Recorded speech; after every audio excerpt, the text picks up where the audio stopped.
இப்போ பாருவேன் 1.3ல் 5th sem இதுவும் wired problem தான். இதுலேயும் 3 ஈக்குவேஷன் நீ ஃபார்ம் பண்ணிட்டா நீனே செஞ்சிடலாம். ஆனால் இதில் எத்தனை பொருட்கள் வருது அப்படின்ற மாதிரி பாரு. கமாடிட்டிஸ் கொடுத்துருக்கு, ப்ரைஸஸ் கொடுத்துருக்கு, 3 கமாடிட்டி 3 இதுக்குள்ளே கொடுத்துருக்கு. அப்போ 3x3 மேட்ரிக்ஸ் வரும். பெருசாக போகும் கணக்கு 5 மார்க் கணக்கு, அவ்வளோதான். அப்போ நான் 3 ஈக்குவேஷன் ஃபார்ம் பண்ணி கொடுத்துட்டோம்னு வச்சுக்கவேன், ஈஸியாக நீ செஞ்சுட்டு போயிடலாம், அவ்வளோதான். அதுக்கப்புறம் என்ன, அட்ஜாயிண்ட் கண்டுபிடிக்கிறது, இன்வெர்ஸுக்கு அந்த இதை கண்டுபிடிச்சி அப்ளை பண்ணி ஆன்சர் எடுக்கணும். சரி, ரைட்டு. ஏபிசின்னு 3 கம்பெனி பொருள், அதனுடைய ரேட் வந்து XYZன்னு கொடுத்துருக்கான் பாரு. ஒரு இதில் சிம்பிளில் கொடுத்துருக்கு, ருபீஸ் சிம்பிளில் பார்த்துக்கோ, இந்த கொடுத்துருக்கு. பெர் யூனிட்ஸ்னு கொடுத்துருக்கு, ரைட்டு. ஏ பெர்சன் பர்ச்சேஸ் பீன்ற பெர்சன் ஒரு ஆள் பார்த்துக்கூடாமா. பீன்ற பெர்சன் ஒரு ஆள், கியூன்ற பெர்சன் ஒரு ஆள், 3 பேர் இருப்பாங்க. சரியா? இந்த ஆறுன்றவன் பர்ச்சேஸ் 3 பேர், 3% இருக்காங்கன்னா 3 ஈக்குவேஷன் ஃபார்ம் ஆகும். அதுக்காண்டி சொல்ல வரேன், பார்த்துக்கோ.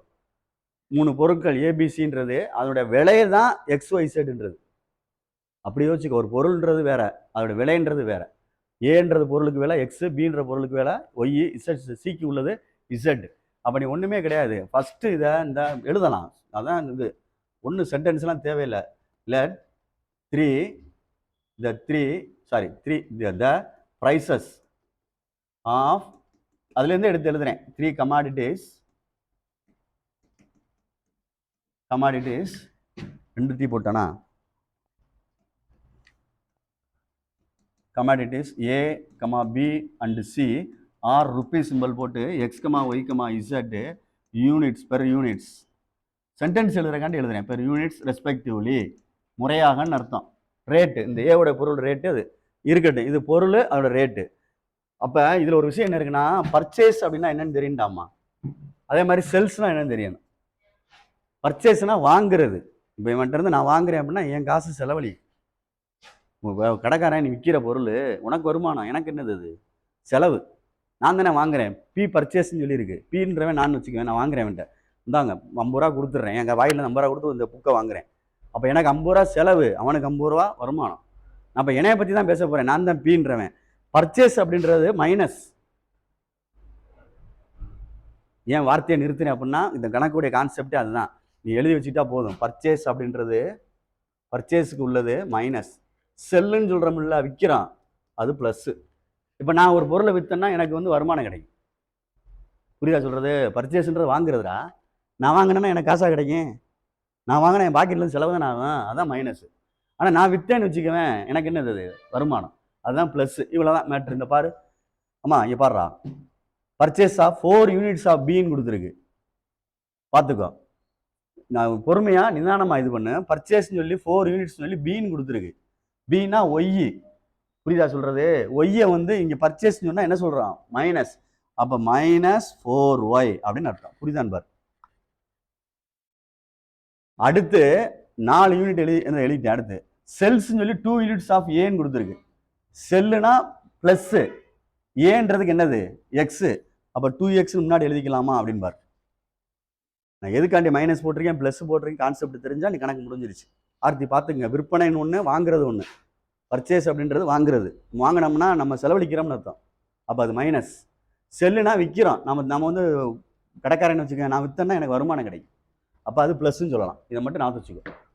பர்ச்சேஸ் அப்படின்றது நீ உன் கையில் உள்ள காசை கொடுத்து வாங்குறது. அதனால் உனக்கு செலவு தான் அது. நான் வாங்குறேன்னு அர்த்தம். நான் வாங்கினா எனக்கு செலவு தான். நான் விற்றத்தான் எனக்கு வருமானம். விற்கிறதுன்ற செல்லு 5. அப்போ ஃபஸ்ட்டு சென்டென்ஸ் என்ன கொடுத்துருக்கு, பீன்ற ஒரு ஆள் 4 யூனிட்ஸ் வந்து பர்ச்சேஸ் பண்ணுறான், அதான் 4y -4y. ஏல வந்து 2 யூனிட் வாங்குறான், சாரி விற்கிறான், செல்ஸு, அது +2x. அடுத்து 5 units of A and B தானே கொடுத்துருக்கு. அப்போ அதுக்கு ஏக்கும் சிக்கும் ப்ளஸ் தான். புரியுதான்னு பார்த்துக்கோ. ஏக்கும் சிக்கும் தான் 5 யூனிட்ஸ் ஆஃப் சின்னு இருக்கு பாரு. செல்லுனால ப்ளஸ் போட்டேன். புரியுதான்னு பார்த்துக்க. அமௌண்ட் மொத்தமாக ஏன் சம்பாதிக்கிறது வந்து 15,000. இதுதான் ஒரு ஈக்குவேஷன். சாதாரண மேட்ரு, 5 மார்க் கணக்கு, பார்த்துக்கோ. அடுத்து இது பீன்ற பெர்சனுக்கு எழுதிட்டேன். லெட் கியூன்ற பெர்சன் என்னப்பா 5Z. Very good, correct. இந்த சீன் போட்டுவிட்டேன் பாரு. நான் இந்த பொருளோட போட்டேன், பொருளோட rate correct. 5Z.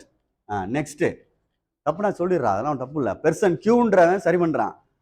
Purchase 2 units of scene இருக்கு. பர்ச்சேஸ்னா மைனஸ், சீன்றனால 2Z. இந்த சொல்லுது பாரு, இது மாதிரி -2Z.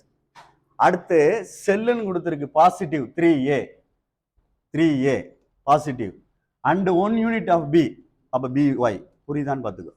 அதாவது ஒய் சாரி, அதாவது சென்டென்ஸ் மாறுது பாரு எனக்கு வாயில. ஏபின்னு தான் எழுதணும், எக்ஸ் ஒய்ன்னு தான் எழுதணும். எக்ஸு இது என்னது பிளஸ் ஒய் ஈக்குவல் டு எவ்வளோன்னு பார்த்துக்க 1000. இது 2 கியூன்றவன். அடுத்து ஆறுன்ற பெர்சன் என்ன செய்யறான்னு பாரு. பர்ச்சேஸ் 1 யூனிட் ஆஃப் ஏன்னு இருக்கு.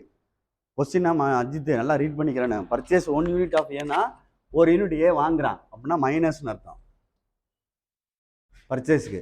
அதான் ஓரத்தில் போட்டு வச்சுக்கன்னு சொன்னேன். இதோட கீவேர்டு அதான்டா, வேற ஒன்றும் கிடையாதா. ரைட்டு. அடுத்து அண்டு செல்ஸ் 3 யூனிட்ஸ் ஆஃப் பின்னு கொடுத்துருக்கு.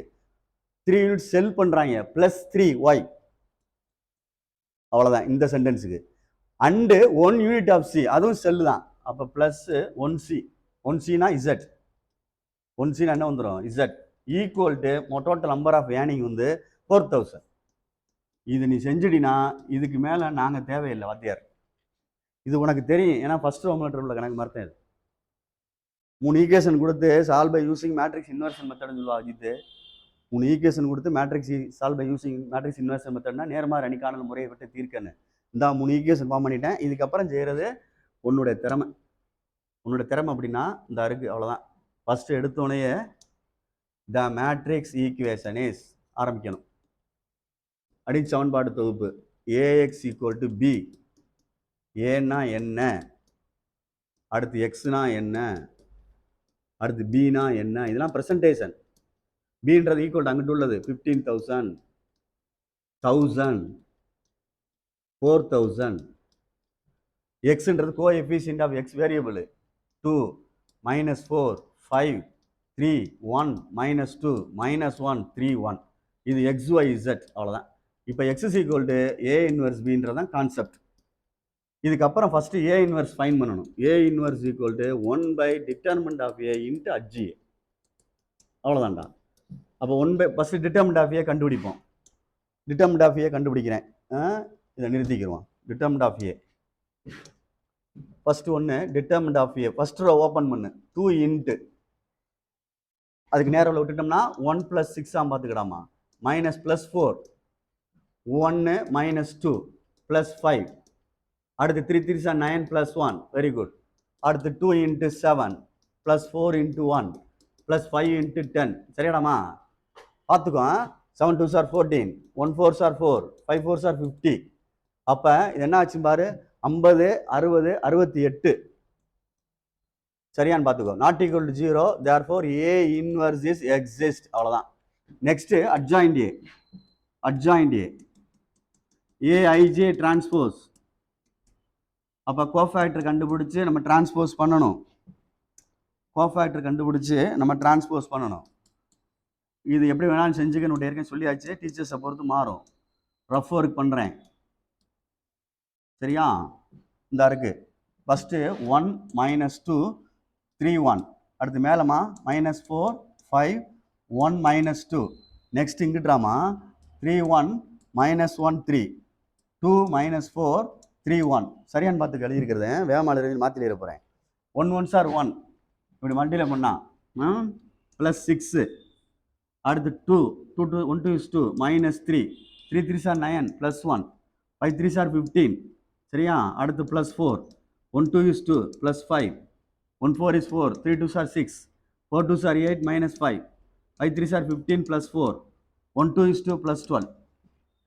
அப்போ இங்கே என்ன வரும் 7 -1 10, சரிங்களாடா? 19 5 + 1 2 என்னது 7 -2 3 16 19 அடுத்து 14 மாத்திரம்னா 7 -1 10 19 7 -2 3 19 -4.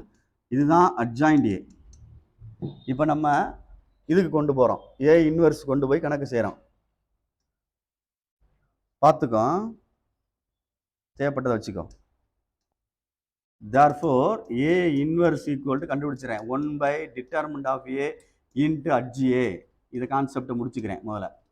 -1 7 19 10 -2 14, இது 19 இடமா 19, right. Next therefore x is equal to a inverse b. x y z இதெல்லாம் 5 மார்க் கணக்கு. 3x3 வந்துட்டாலே 1/68 7 19 3 -1 7 19 10 -2 14. bன்றது அங்கிட்டு 15,000 4,000 1000 அப்படின்னு நினைக்கிறேன். பார்த்துக்கோ கரெக்டான அதுப்பா. மேலே 1000ஆ? ரெண்டாவது 1000ஆடா? ரெண்டாவது 1000ஆ? பார்த்துக்கோ. 1000 மூணாவது 4,000ஆ? சரி, மாற்றிடாம கரெக்ட். இப்போ 1/68 மல்டிப்ளை பண்ண 0 மட்டும் சேர்த்துக்கிற வேண்டியதான், வேற ஒன்றும் கிடையாது. சும்மா நம்பரை மட்டும் மல்டிப்ளை பண்ணிவிட்டு 7 × 15 என்ன வரும்னு பாரு, 19 என்ன வரும், அப்படி பெருக்கிற வேண்டியது. 0 மட்டும் சேர்த்துக்க வேண்டியது.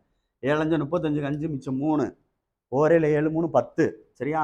105ன்னு வருது, 3 0 சேர்த்துக்க. இது ஒரு கான்செப்ட். அடுத்து 19 அப்படி பெருக்குன்னா 19 தான் வரும், ப்ளஸ் 3 0. அடுத்து 3 பெருக்குன்னா 4 12,000. ஆமாம், நீ கூட்டுறது மட்டும் டக்குன்னு கூட்டி விடு. அடுத்து மைனஸ் 15,000 ப்ளஸ் 7,000 ப்ளஸ்ஸு 4 9 36 6 மிச்சம் 3, ஒரு நாங்க 4 4 3 7 76,000. அடுத்து 10 × ஒரு 0 சேரும் 15ன்னு எழுதிட்டு 4 0,